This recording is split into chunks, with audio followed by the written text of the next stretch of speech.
Hey everyone, welcome back. And this is my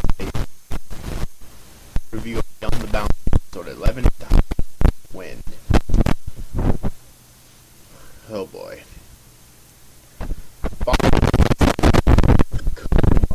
Akihito learns that his separation from the Beyond Boundary apparently cost Mirai her life and robbed him of his immortality. Just to let you know, I did have a few problems with this episode, unfortunately, so I'll talk more about them when I get into a bit further, so yeah. Anyways though, Akihito later demands to speak with Izumi out of frustration, although Hirumi tries explaining it futilely. As if on cue though, Izumi shows up and explains the nature of the Beyond the Boundary and her use of Mirai's cursed blood to defeat it. However, when Mirai refused to kill Akihito, she was forced to reveal a way that would save him, to which Mirai unhesitatingly accepted. That evening, Akihito opens his last email from Mirai, where she explains that meeting him allowed her to gain self-acceptance. Meanwhile, Miroku deduces that the weakened Beyond the Boundary simply retreated into another dimension to battle Mirai whilst simultaneously absorbing the supernatural energy from the real world. Miroku then uses the spear to inject a massive amount of energy into the Beyond the Boundary and expose the black spear hovering above the city, which proceeds to attract and absorb all of the city's Yomu. The first part of my is like this dimension.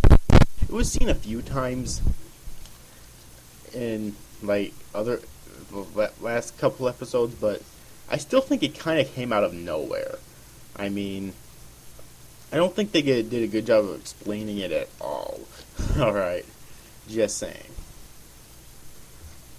Anyways, though, amidst the chaos, Akihito and company are also summoned to the literary club, where Yaoi informs them of Mirai's survival and battle against the Beyond the Boundary.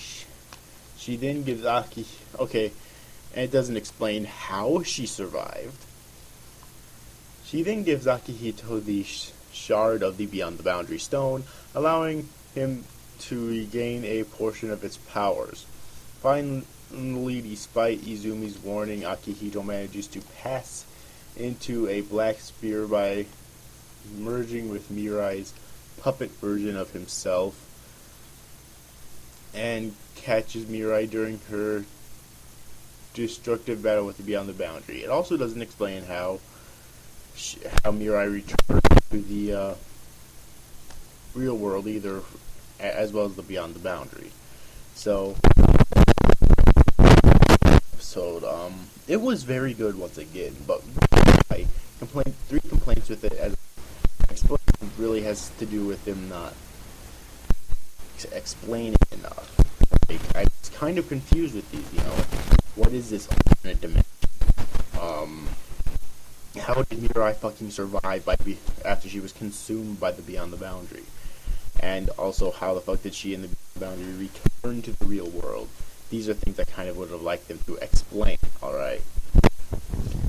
And I'm sure most people wouldn't care, but I do, because I like explanations of this kind of shit. Alright, but other than that, it's like, this episode was still very enjoyable.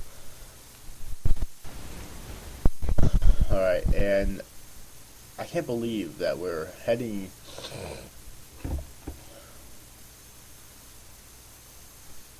to the end of the series almost already.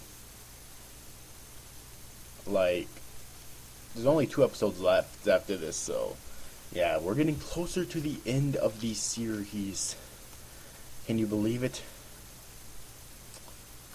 Wow. Anyways, though, overall, I hope you enjoyed this review, guys. Thanks for watching. Bye-bye.